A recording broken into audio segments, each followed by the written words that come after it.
જીત માટે ગુજરાતમાં સભી સીટો આવી જશે.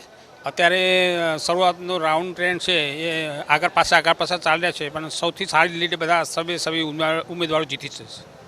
બનાસકાંઠા બેઠક છે, આણંદ બેઠક છે, પાટણ બેઠકની વાત કરીએ, અનેક બેઠકો એવી છે કે જ્યાં સતત ઉતાર ચઢાવ રહે છે. લાગે છે આ તમામ સીટો ઉપર ભાજપ જીત મેળવશે? શરૂઆતનો સ્ટેન્ડ છે, શરૂઆતમાં 5 રાઉન્ડ અત્યારે ચાલી રહ્યા છે અને બાકીના જે રાઉન્ડ બાકી છે એટલે ધીરે ધીરે જે ઉમેદવારો છે ને આગળ પાછા થાય છે, પણ સંપૂર્ણ વિશ્વાસ છે કે ભારતીય જનતા પાર્ટીની સારી લીડે સવી સીટો આવી જશે. કાર્યકર્તાઓ છે તેમાં ઉત્સાહ યથાવત છે અને તમામ સીટો ઉપર જીતનો વિશ્વાસ છે તે વ્યક્ત કરી રહ્યા છે. પરંતુ હાલમાં સ્થિતિ એ છે કે પાટણ બેઠક ઉપર કોંગ્રેસ જે છે તે આગળ ચાલી રહી છે અને બનાસકાંઠામાં પાતળી સરસાઈથી રેખાબેન ચૌધરી છે તે આગળ ચાલી રહ્યા છે. એટલે કે પરિણામ જે છે તે આશ્ચર્યજનક આ બંને બેઠકો ઉપર આવી શકે છે. તો થોડી વારમાં મુખ્યમંત્રી ભૂપેન્દ્ર પટેલ અને પ્રદેશ અધ્યક્ષ CR પાટીલ કે જેઓ નવસારીથી ઉમેદવાર પણ છે અને તે પણ થોડી વારમાં કમલમ ખાતે પહોંચશે. જી, એટલે કમલમની અંદર અત્યારે સ્વાભાવિક રીતે ઉજવણીનો માહોલ હોય, પણ આ બધા વચ્ચે ગુજરાતની જનતાનો આભાર એટલા માટે કે ગુજરાતની જનતાએ ફરી એકવાર સાબિત કર્યું છે કે એમના દિલમાં વસે છે. તો માત્ર સંદેશ, પછી એ સંદેશ ન્યૂઝ હોય કે સંદેશનું ડિજિટલ પ્લેટફોર્મ હોય. પિનાક શુક્લા મારી સાથે છે. પિનાકભાઈ, ફરી એકવાર ગુજરાતની જનતાના દિલમાં સંદેશ વસે છે એની સાબિતી છે. બિલકુલ નુપુર, 4 તારીખનું જ્યારે જે સમયે મતદાન હતું ત્યારે પણ આ સ્થિતિ હતી કે સંદેશ સૌથી વધારે ટ્રેન્ડમાં હતું. આજે જ્યારે જજમેન્ટ ડે છે એ જજમેન્ટ ડેના દિવસે પણ અત્યારે સૌથી વધારે જે યુટ્યુબ પર જોવાઈ રહ્યું છે એ પણ સંદેશ ન્યૂઝ જોવાઈ રહ્યું છે. સાથે સાથે જે ડિજિટલ પ્લેટફોર્મની જે વિવિધ સ્ટ્રીમ છે એમાં પણ સંદેશ સૌથી વધારે આગળ ચાલી રહ્યું છે. કમલમની વાત કરીએ તો કમલમમાં પણ આપણે જોયું કે સંદેશ જે ન્યૂઝ છે જોવાઈ રહ્યું છે. મેટ્રોમાં પણ આ સ્થિતિ છે. એવું કહી શકાય કે ન્યૂઝ ચેનલમાં જે સત્યતા, સટીકતા જે છે એ સંદેશની બરકરાર રહી છે અને એ જ કારણ છે કે આજે ડિજિટલ પ્લેટફોર્મ છે, ન્યૂઝ ચેનલનું પ્લેટફોર્મ છે, સંદેશ આગળ ચાલી રહ્યું છે. બિલકુલ, સૌથી આગળ સંદેશ અને જનતાનો ભરોસો એટલે સંદેશ. ગુજરાતની જનતાના દિલમાં જો કોઈ મીડિયા હાઉસ હોય તો એ છે સંદેશ. કારણ કે સૌથી સટીક, સૌથી પહેલા જે કોઈ પણ અપડેટ હોય એ અમે આપને બતાવી રહ્યા છીએ. આ બધા વચ્ચે ઉત્તર પ્રદેશની હવે વાત કરવી છે કે કાંટે કી ટક્કર. NDA 36, ઇન્ડિયા 45 બેઠકો ઉપર અંકિત આગળ ચાલી રહ્યું છે. બિલકુલ, આ કાંટે કી ટક્કર એટલા માટે કારણ કે ઘણી બધી બેઠકો એવી હતી કે જ્યાં કાંટે કી ટક્કર જોવા મળી હતી. આખરે ઉત્તર પ્રદેશમાં કયા પ્રકારની સ્થિતિ છે? કૃષ્ણા પાસેથી વધુ વિગતો મળે. અંકિત, ઉત્તર પ્રદેશમાં અત્યારે જો જ્યાં સુધી પરિણામ નથી આવતા રુઝાનમાં ખૂબ મોટો ઉલટફેર જોવા મળી રહ્યો છે. કારણ કે ઉત્તર પ્રદેશમાં ઇન્ડિયા ગઠબંધન આગળ ચાલી રહ્યું છે. 43 બેઠકો પર 37 બેઠકો એવી છે કે જ્યાં સમાજવાદી પાર્ટી આગળ છે, 7 બેઠકો એવી છે કે જ્યાં કોંગ્રેસ આગળ ચાલી રહ્યું છે.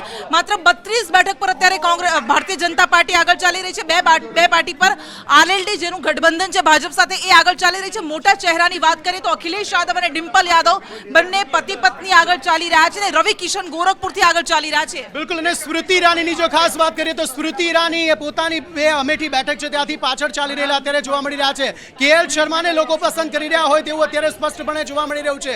એ KL શર્મા કે જેઓ કોંગ્રેસના જે સોનિયા ગાંધી છે તેમના ખૂબ નજીકના માનવામાં આવે છે અને તેમને ઉમેદવારી કરવા માટે મોકો આપ્યો હતો. ત્યારે રાહુલ ગાંધી જે છે તે રાયબરેલીથી 18,000 મતોથી આગળ ચાલી રહ્યા છે. તો અમેઠીથી સ્મૃતિ ઈરાની ફરી એકવાર પાછળ જોવા મળી રહ્યા છે. 3100 જેટલા મત કે જેની લીડ અત્યારે KL શર્મા જે છે તે મેળવી રહેલા અત્યારે જોવા મળી રહ્યા છે.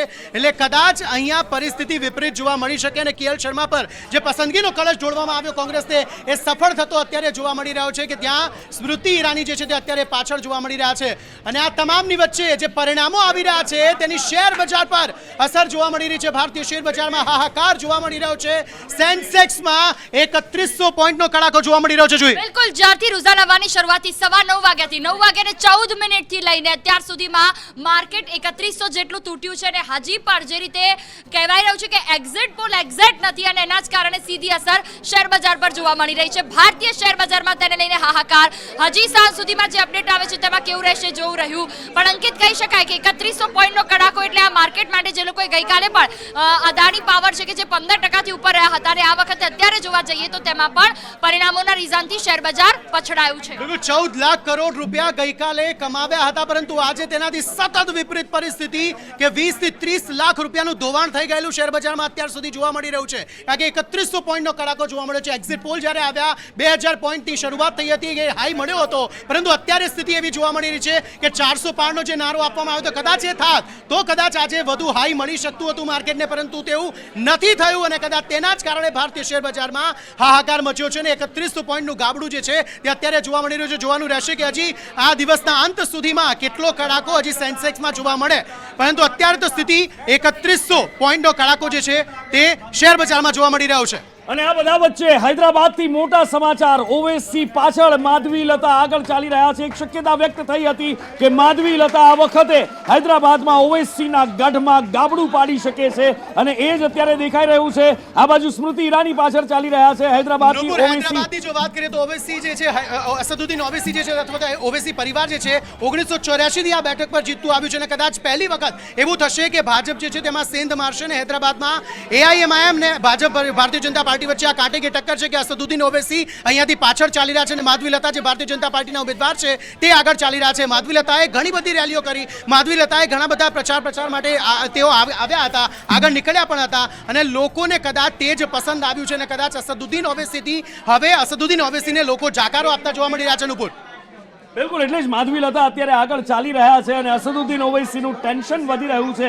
માધવીલતાએ ઘરે ઘરે જઈને લોકોનો જનસંપર્ક કર્યો છે અને એક હાર્ડકોર હિન્દુત્વની છબી ધરાવનાર પણ માધવીલતા વ્યક્તિ છે અને એટલે જ કદાચ એમને ફાયદો મળી રહ્યો છે.